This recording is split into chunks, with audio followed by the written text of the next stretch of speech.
732-545-9282 or toll free at 888-545-9282. Your state, your home, your voice. Jersey Central with Bert Barron on the new Talk Radio 1450 WCTC. 7:37, we're back on Jersey Central on the new Talk Radio WCTC, the voice of Central Jersey. Very good morning to you. It's Bert. Thanks for being here, starting your day out with us. Always appreciate it.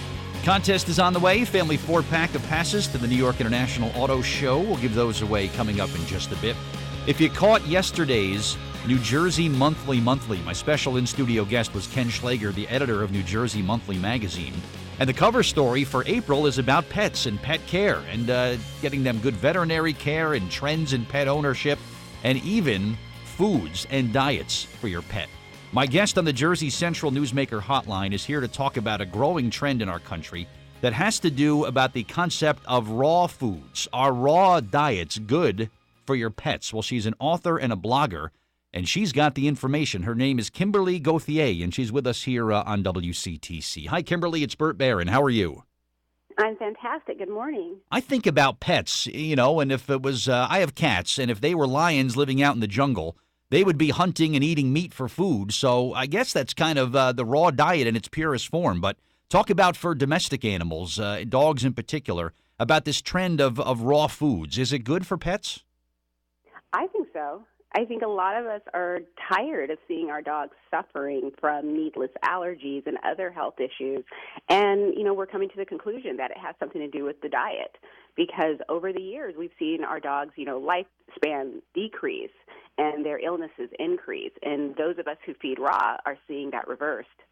Talk about what exactly a raw food is, because I grew up at a poodle as a little kid, and it was Alpo beef was his favorite one. We'd open up the can of Alpo, and we fed Pierre, the French poodle, his Alpo, and he seemed to be good with that. But talk about how, canned dog food versus these raw foods. Talk about the difference with the ingredients. Well, the wonderful thing about a raw diet, I do most of my raw myself, is that I know where all of the ingredients come from. I know exactly what's going into my dog's stomach. So there are no synthetic vitamins. There's no mystery about where the food is coming from. And basically a raw meal consists of approximately 80% muscle meat, 10% bone, and 10% organ meat, with half of that being liver. And I don't feed that on a daily basis because I myself don't eat a balanced meal on a daily basis, so I don't feed my dogs that way. I just feed them that way over time, and that's just where I start, and then I adjust from there. You can add raw eggs. You can add raw goat's milk. You can add fermented vegetables. There's just a lot of things that you can add, but the one big difference between this and then the commercial can that you would see on the shelves is that I know exactly what my dogs are eating. It's completely fresh. It's not processed, and it's healthier for them. So there is a little bit of, a vegetable component to this. The main ingredients you mentioned there are all like protein-based things. But, you hear about dog foods that are, carrots and corn and potatoes and all this other stuff. But it's still mostly a protein diet that's best for pets, right? That's what I believe. Okay. And when I think about these raw foods, when I go to the grocery store and shop for the cats, there's a little cooler there that has almost like deli meats that it looks like you'd find in a deli. It's kind of like a wrap of almost like a salami roll or something. Is that an example of what raw food is so people kind of know what they're looking for? No, actually, no, okay. If you find something in like a fridge section, that's still going to be a processed food. It's just going to be something that doesn't have preservatives in it, so that's why they're keeping it cold. What you want to look for is something in the freezer section. Go to the freezer section. Go to the freezer section. Okay. And mostly you'll find that in your small local pet stores. Okay. Is there clinical data to back this up, Kimberly? Dogs live longer, better vision, healthier coat, less susceptible to disease. Is there some clinical data to back this up?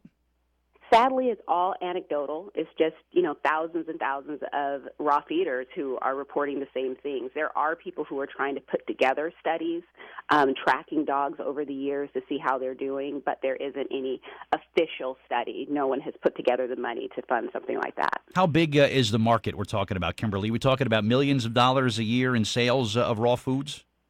Absolutely. It's 4% of the pet lover market. And although that seems very small, this is I believe, $70 billion industry. and it's growing. It's insane. I over the past year, my traffic to my blog increased by 50% just Wow. from people. I already got it's 4:00 in the morning here, and I've already gotten 2 emails from people asking about raw feeding. Well, you're going to get a couple more from New Jersey, I think, very soon. So this is some great information that you have for us. Do you start a puppy right away on a raw diet? When they're ready to go to solid food, is it okay to jump right in with some raw options for young puppies? Absolutely. That's what I did. We have 4 dogs. 2 of them we started at 6 weeks old.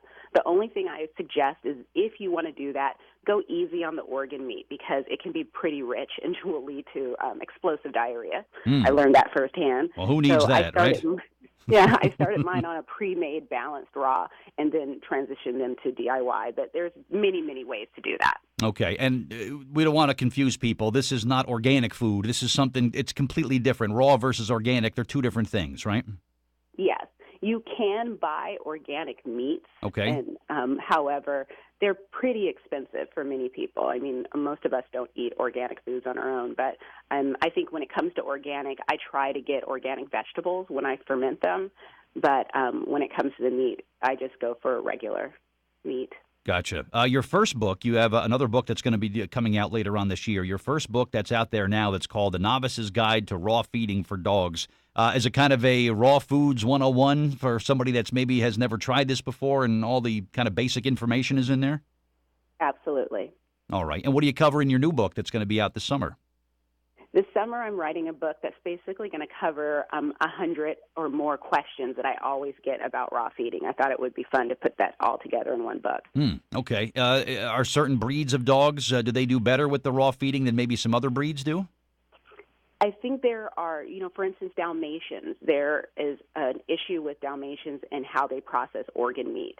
So when it comes to questions about whether or not your breed can handle a raw diet, I say find a veterinarian that is experienced in feeding a raw diet and understands what you need to do and start asking them questions. And also join the raw feeding community. There are so many people out there. There are breeders that I actually reach out to and talk to because they're feeding generations of dogs a raw diet, and they are a wealth of information. Well, thank you for mentioning the veterinarian, too. What has the veterinarian population said about raw feeding? Is it something that medically they say is okay for pets?